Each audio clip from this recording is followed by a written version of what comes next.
Banjir bandang melanda Kabupaten Tapanuli Tengah, Sumatera Utara pada Selasa 25 November 2025. Usai hujan deras sejak 2 hari terakhir, air bercampur lumpur serta material kayu dilaporkan mencapai atap rumah warga. Anehnya, sejumlah kayu gelondongan berukuran besar tampak terbawa arus hingga merusak rumah warga. Kayu gelondongan dengan jumlah banyak dan ukuran besar ini disoroti oleh banyak warga. Salah satunya dari seorang pria dengan akun Engran Silalahi. Banjir bandang boleh jatuh dari langit, tapi gelondongan kayu tidak jatuh dari awan, ujar Engran. Dia menyebut gelondongan kayu itu berasal dari perusahaan yang menebang hutan secara serampangan. Dan perusahaan itu diizinkan pemerintah, dalam hal ini Bupati Tapanuli Tengah, Masiton Pasaribu. Wah, coba kita dengar analisa dari abang ini guys. Dan silahkan komen. Tapteng Sibolga, banjir gelondongan dikala sungai jujur mengungkap kebohongan. Sebuah analisis banjir bandang Tapteng Sibolga. Banjir bandang boleh datang dari langit, tapi gelondongan kayu tidak pernah jatuh dari awan. Begitu kan, Bang Masinton Pasaribu, Bupati Tapteng?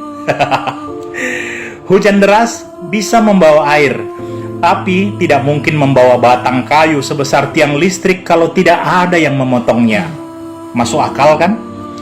Belum lagi lubang-lubang tambang liar tanpa izin yang selalu mulus menembus perut gunung di Tuka, hingga air bingung mencari tempat berlindung. Akhirnya ia berangkat langsung menyapa manusia yang tak tahu kabar apa-apa. Di saat pemerintah setempat banyak yang pura-pura bingung, padahal penggalian demi penggalian berlangsung di depan batang hidung. Hutan lindung pun memberi kabar kalau ia sedang berkabung dan memberi air langit yang turun untuk dikirim langsung, hingga si Haporas pun tak mampu membendung. Jadi, mari kita bicara yang sebenarnya. Bukan naskah dongeng konferensi pers ala pemerintah. Lalu apa yang terjadi di hulu sungai Sihaporas hingga gelondongan hanyut? Apa? Hujan yang menebang pohon? Atau angin yang menggergaji batang? Di hulu hutan Abolon Tuka ada batu besar-besar hanyut didorong oleh kayu gelondongan. Siapa yang tebang?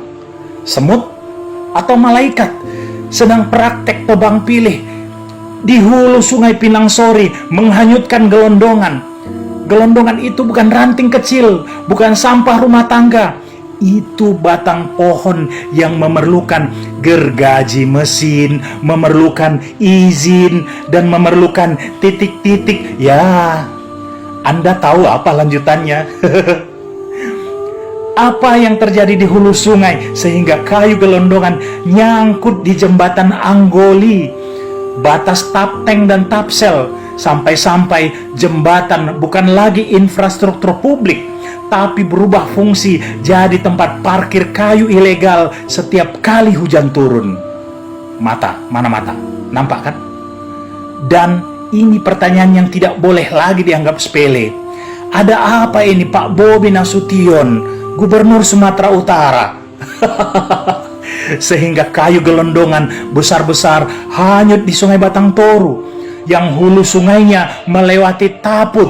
Ada apa dengan Taput? Tapsel, ada apa dengan Tapsel hingga berujung ke Tapteng? Ada apa dengan Tapteng? Hutannya maksud saya. Apa yang sebenarnya terjadi? Apakah banjir bandang sedang mengungkap apa yang selama ini disembunyikan dalam kebohongan? Atau sungai sedang berkata jujur sementara pemerintah sedang sibuk mengarang alasan? Karena wajar kalau air meluap, tapi tidak wajar kalau hulu sungai berubah jadi jalur distribusi kayu ilegal. Tidak wajar kalau batang pohon seukuran pelukan manusia bisa hanyut seperti sampah plastik. Tidak wajar kalau bencana justru membuka buku besar perusakan hutan yang selama ini ditutupi rapi lagi-lagi dengan kebohongan. Lucu ya?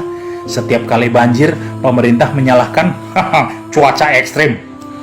Tapi kayu gelondongan yang hanyut ini mau disalahkan ke siapa? Ke hujan? Ke badai? Ke Tuhan? Tuhan pula mau kalian salahkan. Ini bukan bencana alam, Ini bocornya skandal kebijakan, ini kegagalan pengawasan, ini rapot merah penegakan hukum, atau ini kebrengsekan pemerintah. Karena hulu yang gundul bukan terjadi dalam waktu semalam, sungai yang penuh gelondongan bukan terjadi tiba-tiba. Dan banjir bandang kali ini seperti berkata, selama ini kalian tutup mata, sekarang lihatlah sendiri apa yang kalian biarkan terjadi. Sibolga Tapteng tidak hanya kebanjiran air, tapi kebanjiran bukti pemerintah yang abai. Dan jika gelondongan sebesar itu bisa hanyut, maka sejujurnya yang hanyut bukan cuma pohon, tapi wibawa pemerintah. Sampai sini kalian paham? Mengerti nyumuna? Dia tuh siamuna do. Oh itu sana. Horas. Saya Engran Silalahi, guru peradaban Indonesia dari Sumatera Utara. Putra Tapteng. Horas.